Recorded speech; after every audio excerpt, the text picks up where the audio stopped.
Good evening, everyone. Good evening from the UK, that is, and welcome to those of you joining us from other parts of the world where it may be later or earlier in the day. A very warm welcome to this. It's the first lecture of the Anglo-Israel Archaeological Society of our new academic year, and we're delighted to welcome Dr. Danny Syon, who's going to speak on excavations of Crusader Akko, on excavations in which he has played a major role over many years. But before I introduce Danny, I just need to say a few words of introduction to the Society. My name's Sarah Pearce. I'm the chair of the Anglo-Israel Archaeological Society. We hold these Zoom lectures approximately once a month, and they are free to members and non-members. Just one technical point, in the age of Zoom, I'm sure this is very familiar to you, but please do keep your microphone on mute during the lecture so that you don't disturb the lecturer or those listening to him. And please do put any questions you have for after the lecture, for the lecturer to respond to, into the chat, and we'll address those at the end of the lecture. I also want to say a few words briefly about the Society itself. For those of you who don't know us, the Anglo-Israel Archaeological Society is a non-political cultural charity which welcomes all peoples and all faiths to our membership and to participation in our events. 2021 marked 60 years since the founding of the Society in 1961 by Richard Barnett, Yigael Yadin, Alec Lerner, and Leon Charlotte.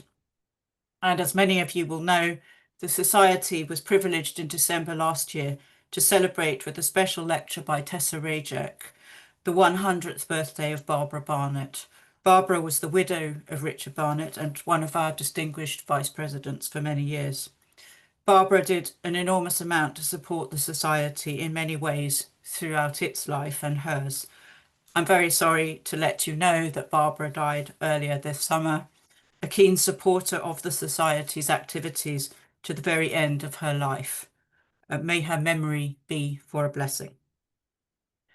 Our focus as a society is on sharing the exciting archaeological world of Israel and the Near East, from prehistoric times to the Ottoman era. Our activities include this regular series of lectures given by distinguished speakers exploring ancient sites, finds, cultures, and history. Other activities include our work in providing a programme of travel grants, which we give out to help students to join archaeological digs in Israel. And also we use our funds to publish our international academic journal, Strata, which welcomes its new editor, Alexandra Rathol, this year. The journal publishes original archaeological studies together with the latest news and book reviews connected to the archaeology of Israel and the Near East. If you're not already a member of our society, please do consider joining us. You will find a very warm welcome and many opportunities wherever you are in the world for engaging with the diverse world of the archaeology of Israel and the Near East. To find out more about us, please do check out our website or follow us on Facebook. And so, to introduce our speaker this evening, Dr. Danny Syon, to give us his lecture on Akko and the excavations of Crusader Akko. Danny holds a PhD from 2004 from the Hebrew University of Jerusalem on Tyre and Gamla, a study of the monetary influence of the southern Phoenicia on the Galilee and Golan in the Hellenistic and Roman periods. Before he joined the Israel Antiquities Authority, Danny excavated for 14 seasons at Gamla alongside Glasgow-born Shamaria Gutman, and 14 seasons also as a diver at the Caesarea harbour excavations of the University of Haifa. Within the Israel Antiquities Authority, apologies, Danny directed over 50 excavations of various scales, including at Gamla, Akko, and Beit Shean. From 2007 until his retirement from the Israel Antiquities Authority in 2021, Danny served as the head of the authority's scientific assessment branch. He specializes in numismatics, the study of coinage, and he is also the co-editor of the distinguished international journal, the Israel Numismatic Research, Israel Numismatic Research. He is currently research associate at the Institute for Galilean Archaeology, Kinneret Academic College, and continues as co-editor of Israel Numismatic Research. Apologies for my fluffing my lines there. His major publications relating to tonight's lecture include his major contributions to Akko 2, the 1991 to 1998 excavations, the early periods, published in 2016, and coming out soon, his contributions, many contributions to the forthcoming monograph, Akko, the excavations of 1991 to 1998, 3, the late periods. And so it's my great pleasure to ask you, Danny, to take over and to give us your lecture on Akko. Thank you.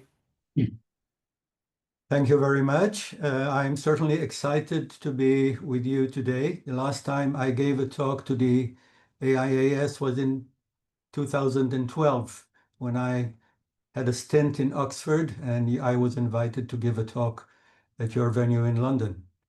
Just to for a small update, the last volume of the Akko excavation is already out and can be freely downloaded from the Antiquities Authority site.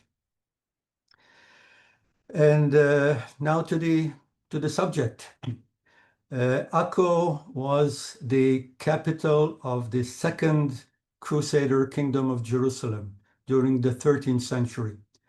When Jerusalem was lost to the Crusaders in 1187, they moved to Akko, created, although it had been already a major port and a major city, it became the central city of the Crusader states on the eastern side of the Mediterranean. We are fortunate in that we have a map created in 1320, just about 30 years after the fall of Akko, which shows us the layout of the city with the various neighborhoods and the various quarters and many of its churches. Today, we have a rough idea of where everything was on the ground. We can sort of trace, for example, the Templar quarter, the Pisan quarter, the Genoese quarter, the Hospitaller quarter, and some others. But many of the areas are, we don't really know how to relate them to the ancient map. In the 1990s, 3 major excavations took place in Akko on the circles that you see. The first was the one of the Templar tunnel, which I can't really call it an excavation. It was really cleaning out this massive and very impressive tunnel that runs below the quarter of the Templar order. The second was the huge complex of the Hospitaller compound, the headquarters of the Hospitaller Order of Knights, which itself deserves a separate talk. It was excavated by Eliezer Stern from 1991 until about 2000, and even today some work is still being carried out in the complex. The third excavation is the topic of our talk tonight, is the one I directed in 2 seasons. And it's called the Knights Hotel, and you will shortly see why. And while we know where it is in today's old city, we don't really know what ancient part of the city of Crusader Akko it was. On the left, you see the plan of the excavation. And why the Knights Hotel, you might ask? It's because before the excavation started, all this area was a parking lot named the Knights Parking Lot. And in 1995, there was a decision to build a hotel on the site. And we thought the right name for it would be the Knights Hotel. So in 1995, I was asked to direct the excavation here in all the areas that you see in gray. That's area A, area B, area C, area D, F, and G. These are the 1995 excavations. Following the 1995 excavations, the project died.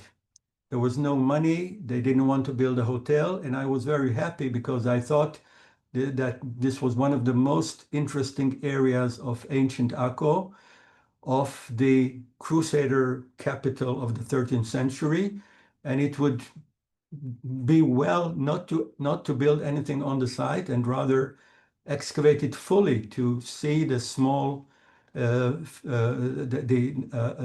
domestic neighborhood and not only the magnificent buildings of the hospitaller compound. Meanwhile, UNESCO declared ancient Akko as a heritage site, which implied that no building can be, excuse me, no building can be built above the height of the wall surrounding the modern old city of Akko, which was built in the Ottoman period. So in 2007, unfortunately, the project revived. And although I did my best to try and make it go away, I couldn't. And I was asked to carry out a second excavation in 2007. That's 12 years after the first season. And what you see here in yellow, that's the area excavated in 2007. Now, this is a close-up of the area. And if we look on the scale of the entire modern-day old city with the Ottoman walls, it falls roughly here in the northeastern corner. But where it falls within the Crusader city, I cannot say. All I can say, it's east of the Hospitaller Quarter. And I was sort of toying with some ideas that it may be part of the royal gardens of the 12th century or part of the Saint Romanus neighborhood, but I admit that I still don't know exactly where that was. So just before the 2007 season, this is the view of the youth hostel that was constructed on the site. This is a modern picture showing the site with the new building. But before it was being built, I was asked to excavate only the areas that would remain empty courtyards. So the remains that I excavate could remain visible, and we were promised that the remains will be accessible to the public. And the last slide in this show will show you what, in fact, is accessible to the public. Again, to go back to the plan of modern Akko, you see the excavation area here in the north, and you can see clearly that while all the southern area of the old city is densely built up, this corner is empty. And if we go to a map of 1799, you can actually see the area marked with plots with agricultural fields. And indeed, we found in the area irrigation pipes all across the area on the top level. And doing a bit of digging in some documents, I discovered that this area had been the Pasha's gardens. The Pasha was the ruler of Akko in the Ottoman period, and he left all this area empty for his personal use as orchards and gardens. And that is really a boon for us because contrary to the rest of the old city, in which the Ottoman period houses were built over the Crusader remains, here we reach the Crusader remains immediately below the irrigation pipe level, which did not cause much damage to the finds. Moreover, this is a photograph taken in the late 19th century showing the area of the excavation. This long building with the arches is the White Market, as in fact, the northern boundary of the densely built up part of the old city. These cannon that you see here is on top of the Ottoman wall. And look at this building. This building, part of it still stands today. And this photograph here on the left shows us, this is me here, going down. We went down in the vault under this building. And this is a huge Crusader period water cistern. And the workmen I had were local people from Akko, and one of them told me that his grandmother had lived on the second floor of this building until the 1960s, and she tended some orchards around the area. All this I'm bringing to show you why this area is empty and why, because of this, our excavation yielded so many finds, as you will later see. But something else happened in this area. Between 1831 and 1840, Akko was ruled by Ibrahim Pasha, who was sent from Egypt to control the Middle East, trying to eventually reach the Ottoman Empire. And in 1840, a coalition of the British and Austrian Navy surrounded Akko, and in the ensuing bombardment of the city, an ammunition depot in this area, which no longer exists, blew up. And in fact, that was the end of the rule of Ibrahim Pasha, who was summarily ousted from Akko. And in the excavation area, we found several graves and even some single bones under the surface, probably remains of that explosion that happened on November 5, 1840. 500 years in one picture. On the bottom, you see a Crusader lamp on the floor of Akko, and when it fell in 1291. The city stood abandoned for nearly 450 years until the middle of the 18th century, and many parts of it were covered by windblown sand, very fine windblown sand. And on top, you see a water pipe made of stone installed around 1800. And this is the layers we had to go through in our excavation. Architecture was very well preserved. In fact, in some places, it was amazingly preserved. Many of the walls remain standing for 2 or even 3 meters high, as you will see in some of the following photographs. The upper photograph is from the 1995 season, and the lower one is from the 2007 season. You can see the walls, they are tall, they are very well preserved. One of the most interesting features of the excavation was the multitude of water-related installations, which include cisterns, wells, and cesspits, and I will show you in a minute what I mean. Each of the areas had more than one cistern. Each of the areas had more than one cesspit. Wells, we found only 2. This shows, in fact, only the 1995 season, but in the 2007 season, we had the same picture. These are examples of what we came to see. On the top left, you see a courtyard, probably a public courtyard, which had a very nicely paved floor with a cistern and a well side by side.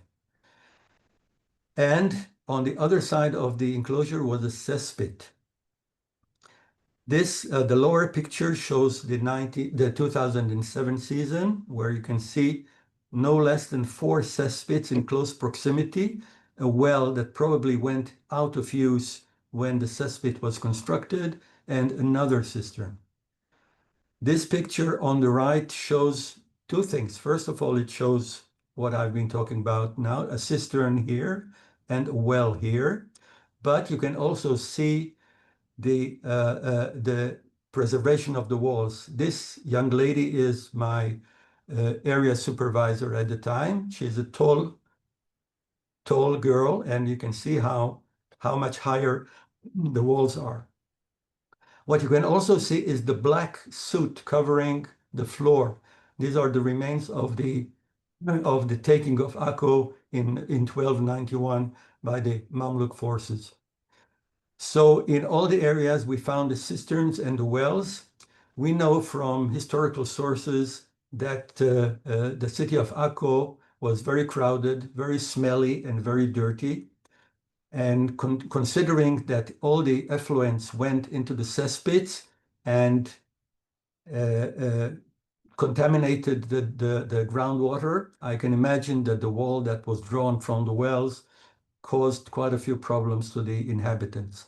Cisterns were better because cisterns collect rainwater from the roofs inside closed containers, and the water from the cisterns was probably more healthy.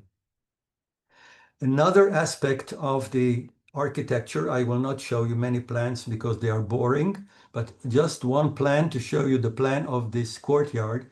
You can clearly see that practically none of the corners is at right angles. And this is something that returns in all the excavations of the Crusader period in Akko, that apparently the builders couldn't care less if the corners of the buildings were at right angles or not. The angles are either obtuse or pointed, and this is what we see all over the ancient city. Another interesting thing that we found specifically in this courtyard was a collection of close to 100 unfired clay balls. And you will see a picture of the restored clay balls in a minute. I still, to this day, have no idea what they may have been used for. Another view of these water installations. This is one of the cisterns. You can see that it was found almost empty, very well preserved. You can see the plaster on the walls still almost intact. This is one of the wells. This is another well. Here is my 9-year-old son who helped us in the excavations, because he was small enough to start the excavation to go down, and as soon as he got down far enough for an adult to enter, we told him thank you, and we replaced him with a workman, but he enjoyed every minute. On the lower right, you see one of the cesspits, probably one of the best preserved examples. A cesspit is an underground structure without a floor, into which come all the effluents of the house, be it products of the potty or the kitchen. So we found a treasure trove of finds in each of these cesspits, including broken crockery, all kinds of housewares, glass items, small finds, coins, you name it, we found them in the cesspit. The point of the cesspit is it's not plastered. The floor, and there is no floor, so all the effluents that flow inside can seep into the ground and, of course, pollute the water, the groundwater. But they didn't know better. Excuse me. One very interesting find that we found was one room that was paved with brick. This is the only instance I know of in Israel of a brick floor, and it probably reflects a European tradition, which is to be expected in a Crusader city where most of the inhabitants were of a European origin. We found many architectural fragments, including beautifully preserved capitals and all kinds of window bits and pieces of windows. This statue representing its head of a black person, representing one of the winds. Probably 4 of these existed in the building where it fell from, possibly a church. You can see it blowing. It's a representation of one of the winds, the eastern wind, southern wind, etc. I will not bore you with tons of pottery, but I chose only one slide to show you the immense quantity of pottery that we found coming from all over the Western world. What you see here are imports of Italian-made proto-Maiolica ware of the 13th century, but we found pottery from all the way west from Spain, from North Africa, Asia, and even China. You see some more examples. Look at this vessel here on the bottom left.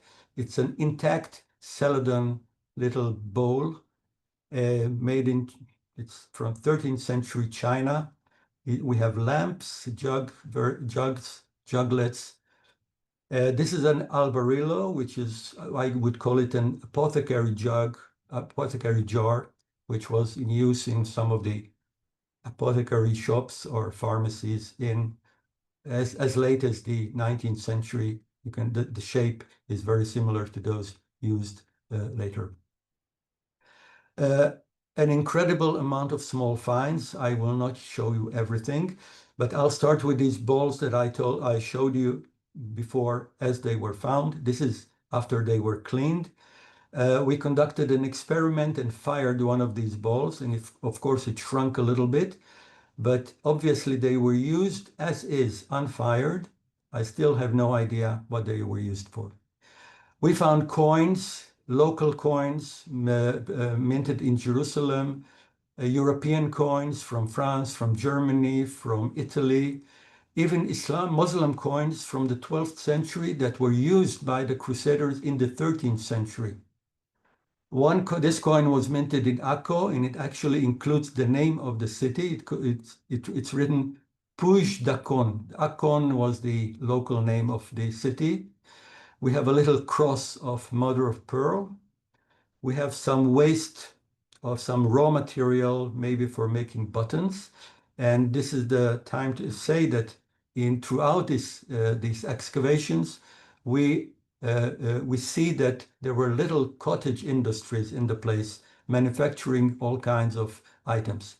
This is a die. I show you, I'm not showing you the entire die, but sort of a spread out die. It's exquisitely made. It's only about 1 centimeter across with all the little dots marked in very, very, very nicely. And 7 identical dies were found in the 1940s in the Castle of Atlit by C.N. Jones under the British Mandate excavations. We have thousands of metal objects. We cannot identify them all, but some of our buckles, some are gilded, and some are possibly decorations of book bindings. We know book bindings and maybe clasps for book bindings. We know that in Akko there were several scriptoria making illuminated manuscripts, and we even found 2 pieces of shell with paint inside, with red and yellow paint, and it's a intriguing possibility that we found some traces of the famous scriptoria of Akko. Incredible amounts of glass fragments, unfortunately not a single intact piece, but if you read through the glass report, which is nearly 100 pages long, you will see that some of the items found in these excavations were found for the first time outside of Europe. So the glass report alone, written by Yael Gorin-Rosen, is probably one of the most important contributions of this excavation. We also found seals, 2 lead seals, one of the Viscount of Tripoli. Tripoli is a city in modern Lebanon, which was the seat of a county in the Crusader period. A seal of one of Venice's dukes in the 13th century, and this is a bronze seal which none of the specialists was able to crack. There are some Latin letters here. You can see helmeted head, but other than that, it's a mystery what this seal could have been. We found many inscriptions, unfortunately only fragments.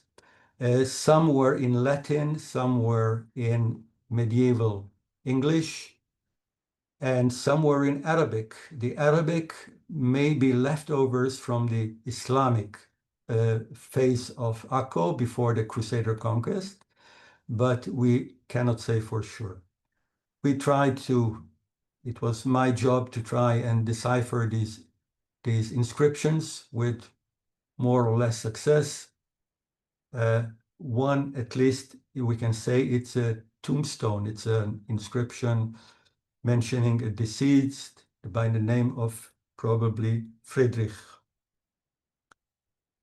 We found some weapons, far less than I would have expected, because Akko, many battles were conducted in Akko. And this is maybe the time to say that one of the enigmatic things about the Crusader city of Akko is that below the 13th century layers that we find everywhere in the city, there's hardly any trace of the 12th century.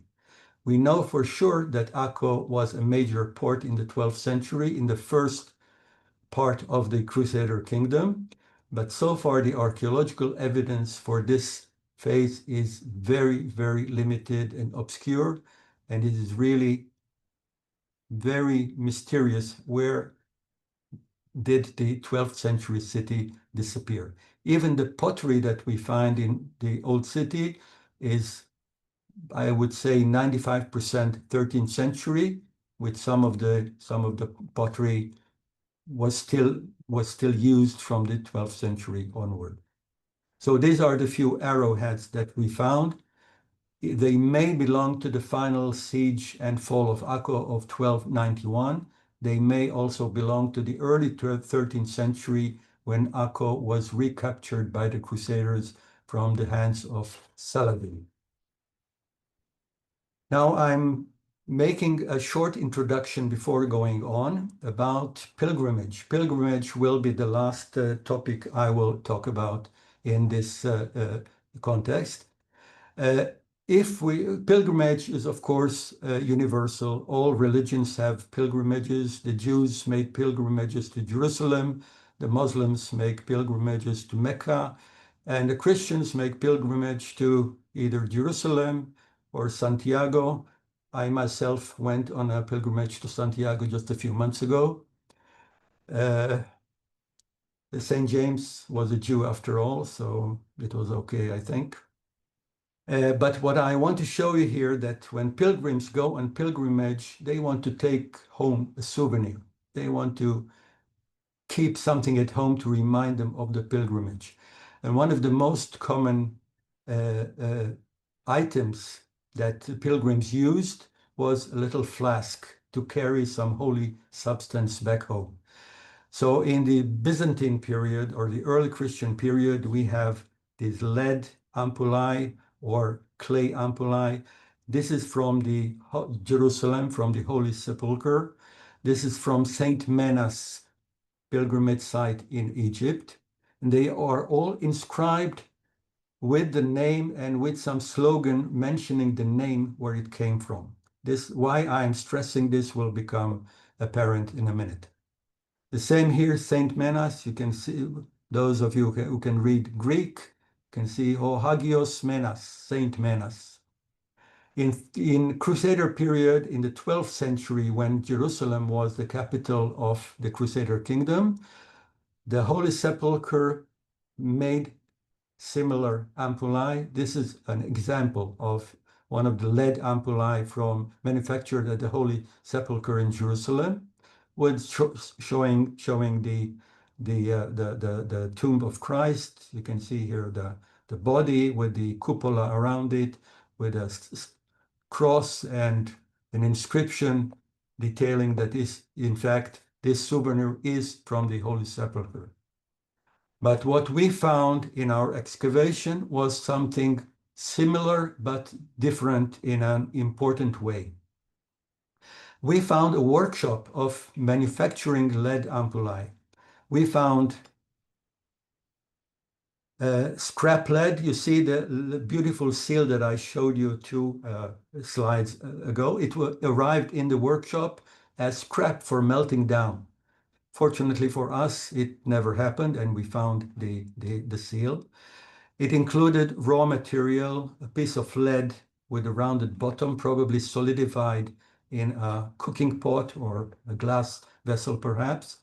We found fragments of more than, I'm showing here only 4, but we had fragments of 5 or 6 discarded molds for for casting these ampullae. And finally, the one complete ampulla that was probably just pulled out of the mold, and all the trimming that would have been necessary around it was not yet finished. What makes these ampullae different from the ones that you saw before? The fact that they are generic. They do not show the site where they were manufactured. And that has a very good reason, because in the 13th century, very few of the holy sites for Christianity were on Christian hands. The pilgrim who arrived in Akko in the 13th century had to go on dangerous roads to either Jerusalem or Nazareth, which were mostly in Muslim hands, especially after 1244, when Jerusalem was lost for good for the Crusaders.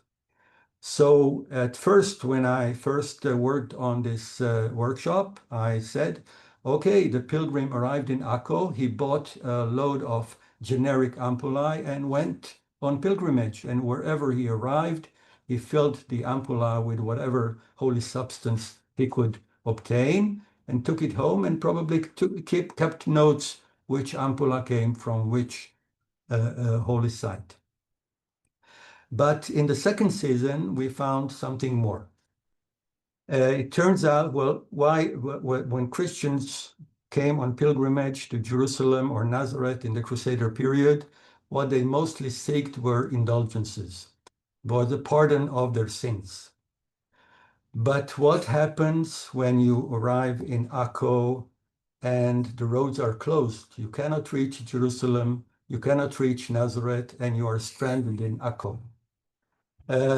Apparently, the leaders of Akko, including the clergy, realized the economic potential of this situation and instituted local pilgrimage inside Akko. And we have a literary evidence for that. It's a little treatise of which we have a 14th century copy called Pardons de Acre. And it lists 39 churches in Akko in a certain order. And again, next to each church, it lists how many days or years of pardon, of indulgences you get if you visit the church or go around the church. And this is an institutionalized pilgrimage in Akko when the other holy sites were not available. And we also found 3 molds for figurines. The mold number 1, this is the plasticine cast of the mold. Another mold in a pretty bad condition. And the third one, which came out last, where you can even see the toes of the person. So this person was barefoot. We cannot say what this person was, man or woman, nobleman or clergyman. Here you can see it in a praying posture. And I figure that this is a representation of a pilgrim. I did many researches. I got in touch with several medieval archaeologists throughout Europe and asked them to find some examples of the figurines that would have been made in these molds. They turned up with 0 results. So my conclusion is that these figurines were bought by the pilgrims who were doing local pilgrimage in Akko and donated to the churches which they visited. The products of these molds has yet to be found, but I guess that if none was found in Europe, they must have stayed here. The pilgrim, besides taking home a souvenir, also wanted to leave a trace of him behind. So these figurines would have been donated to the churches where he visited, and we know this, if, for example, from the sanctuary of Sir Thomas Becket in Canterbury, where people bring all kinds of donations and offerings, and this would have been the same. The last item is admittedly one of this very speculative one. It's a piece of a marble column that we found in the excavation. The marble column itself is no doubt from the Roman or Byzantine period, but look what's carved on it. It's a human foot. And my suggestion is, and don't take me too seriously for that, that this would have been a physical signpost showing one of the desks where the pilgrim could have gotten an indulgence. I'm still working on this, but this is my take so far. And finally, I promised you to tell you what happened with the remains of the excavation. So the remains are in the open courtyards of the youth hostel. They are not accessible to the public. They are neglected. They are in a bad repair. And I'm sorry to say that this is unfortunately the fate of many of the excavations that are finished and never visited again. Thank you very much. And I'm here for questions. Thank you very much, Danny, for this really wonderful lecture, which displays extraordinary commitment on your part to the whole area over such a long time. We have one question to start off with, although you've already said that you don't have an answer to what are the clay balls, but Alan Brainer asks, are the clay balls for slingshots? It crossed my mind. At the time when we excavated there, I was reading an article in National Geographic discussing bird hunters in Thailand who used clay balls as slingshots for taking down birds. So the idea crossed my mind, but I said to myself that I'm not sure this will work in Akko, but it's certainly a possibility. Thank you. And Nick Brett makes the point that there should be plenty of stones for slingshot in any case, locally. Some more questions, please, from people.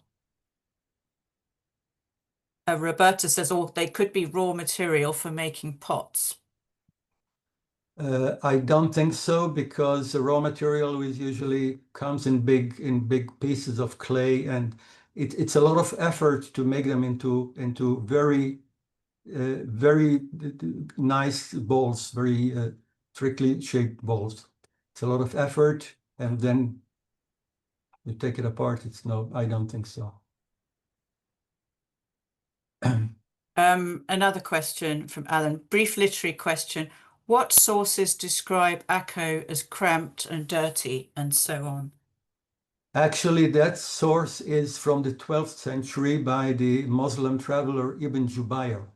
And since you asked me, I don't remember the exact quote, but I'm pretty close to it.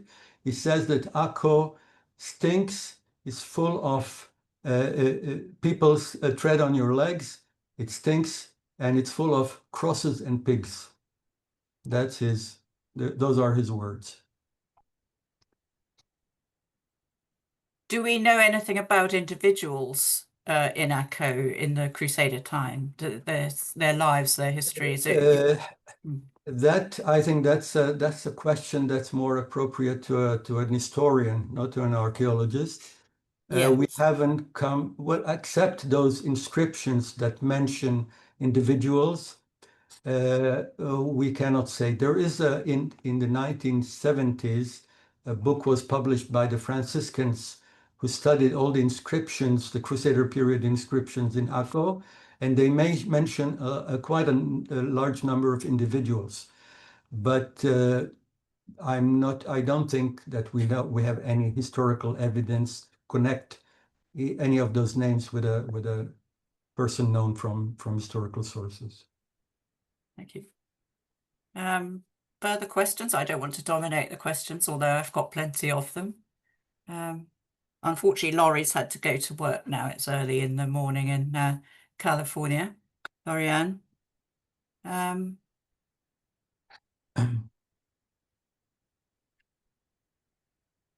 The scriptoria that you mentioned, that the traces you'd found of them, could you elaborate or say some more about what indications there are that these are scriptoria? The evidence is very circumstantial. We know from historical sources that there were scriptoria in Akko, and in fact, one very famous product, a book of hours that was produced in Akko with miniature illuminations, was owned by one of the high-ranking princesses of the Crusader state. People have been looking for clues for years, but nothing had been found. So we are sort of clutching straws, if you like, but some of those metal pieces that we found may be clasps of book bindings, and the paint that we found in a seashell, which is too small an amount to be useful for anything major, may have been part of the toolkit of one of those illuminators who made the little drawings in the manuscripts. But it's all very shaky, and the evidence is really circumstantial. Thank you. Oh, we have a question that's absolutely in your specialist area about coins. The question is, may I ask what sort of coins were discovered near the cisterns that you mentioned in L858? In what? What was the last word? It says L858. That must be one of the locations on the map. 858. Wow. I know That's it's very area specific. 858. Okay, I think that's probably the early Islamic silo, which I didn't mention because I didn't want to get too far away from the topic. Inside some of the areas, we found definite evidence of early Islamic construction. And if I remember correctly, 858 is one of those early Islamic deep silos, very well constructed silos that were used for containing probably cereals or wheat. And inside we found Umayyad coins from the 7th century, 7th and 8th century. Thank you very much. Yeah. Sorry. Okay. No, please carry on. Again, I'm not sure. I'm not sure that's the right locus number, but maybe the person who asked the question can say if I'm correct. Yes, Shalom Dani, Ani Laurentiu. Yes, it was on the slides. It was a mention. You said, okay, it was very well preserved. There were some cisterns, and I just noticed L858. That was the reason I asked, especially. Okay, well, I would have to open the book and sort of find the plan. I'm not going to do that, but I think 858 is the early Islamic silo. We found Crusader period coins all over the place, of course, both local and French coins and German coins and Islamic coins, which definitely were used by the European inhabitants of Akko. We didn't find any gold coins, unfortunately, although those were also in use at the time. And since you asked, I must say that I compared the results of our excavations in Akko to those of Atlit. The numismatic picture of Atlit and Akko are incredibly similar. So, and while Akko was the capital and Atlit was a fortress surrounded by a suburb, it clearly shows that the Crusaders used anything that they could use for money, from gold coins, silver coins, bronze coins, and even lead tokens that were probably clandestinely manufactured in the city and used as the smallest change. Thank you. Okay, thank you. Please do keep the questions coming, people. There's some fascinating, well, so many fascinating things that you've shown us, Danny, and the material relating to the pilgrimage is well, I know nothing about this, so it seemed extraordinary. You had an example from one of the Saint Mina monasteries, presumably, or churches in Egypt. I was wondering, and Saint Mina was one of the most important saints, I think, in the Coptic world. How often does this kind of material get found in Crusader Israel sites? Quite often, well, Right, these pilgrim souvenirs, by their nature, they are found less where they were made and more where they were taken to. So the right. pilgrim picks them up at the holy site and takes it home. So if you ask specifically about the Saint Menas Ampulai, yes, many were found in Israel and many have been published. I don't know if many were found in Europe, but on the other hand, all those lead ampullae that I showed you, many were Yes. found in Europe. In fact, some of them I suspect were made in Akko and possibly even in the same workshop that I excavated. So Europe is full of such pilgrim flasks. How easy is it to track down where they have gone to as an archaeologist when you're trying to map the reception of materials from Akko pilgrimage? How do you do it? I would love to track them all, but it's just beyond my capabilities to track No, them all. maybe it's something for artificial intelligence Yeah. in the future. A few years ago, I would have said after my retirement, but I'm already there. So, What are your hopes for the future of the site at Akko?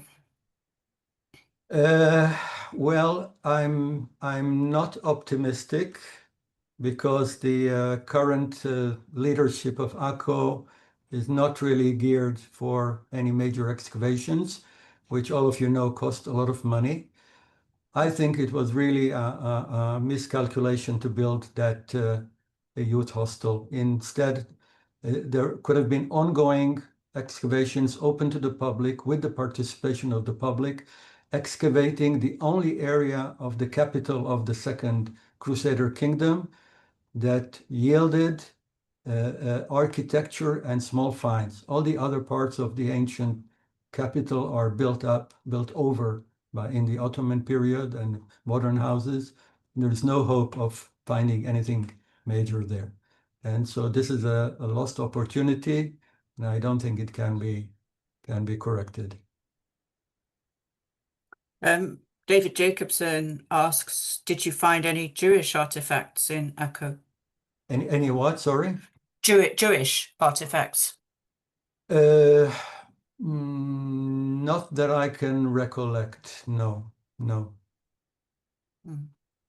No sign of the inhabitants' understanding of the history of their site in that respect. We know for a fact that Jews lived in Akko practically in all periods, but Right. Akko was never considered as part of the land of Israel. So even Jews who lived in Akko in the medieval period and later were buried about 6 kilometers east of Akko in what's today Kafr Yassif, which was considered to be inside the boundaries of the land of Israel. So Akko, in fact, until 1948, Akko was never ruled by Jews. It Gosh. was part of Phoenicia and then part of not even King Herod ruled over Akko. Wow. Some more questions from Alan. What were the possible interpretations of the enigmatic seal That's the first question. Because it's enigmatic, I can't really say.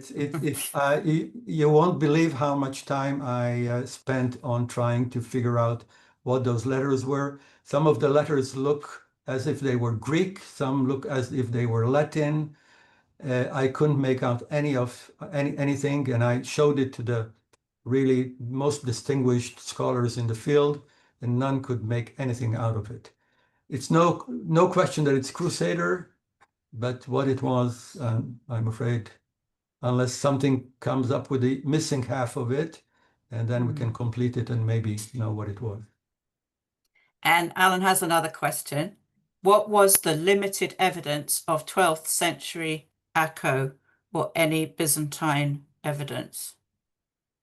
The only evidence is pottery, and even that in some small select areas.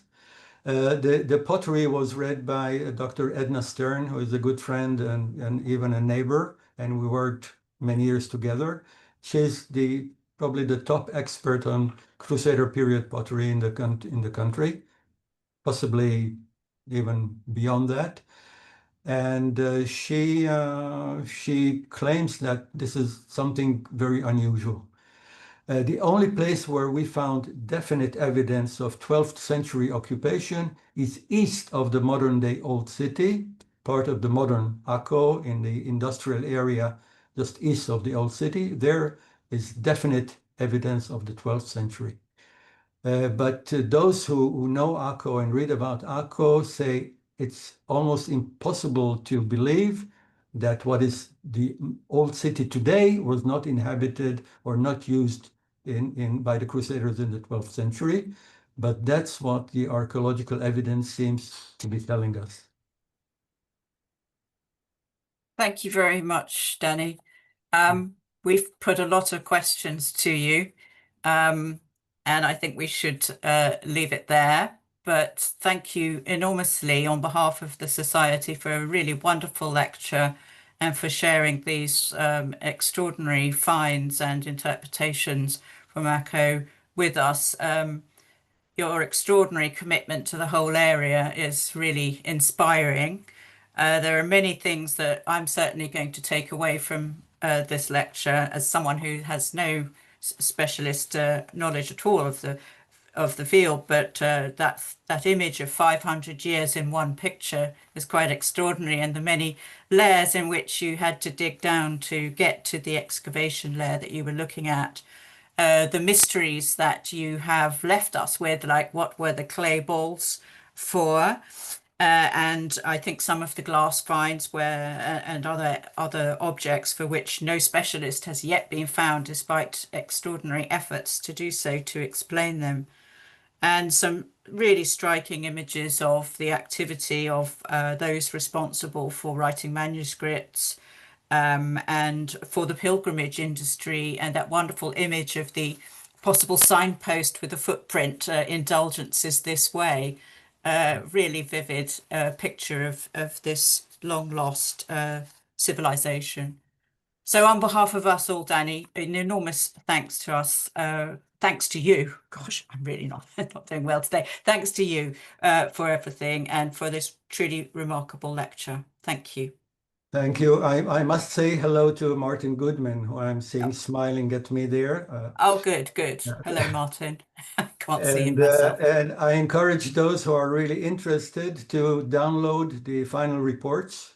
They are available freely, open source, and you can dig into the smaller details, which I didn't have time to share with you in this talk. Super. Thank you very much, Danny. Thank you. My pleasure. Take Bye. care. Bye. Bye.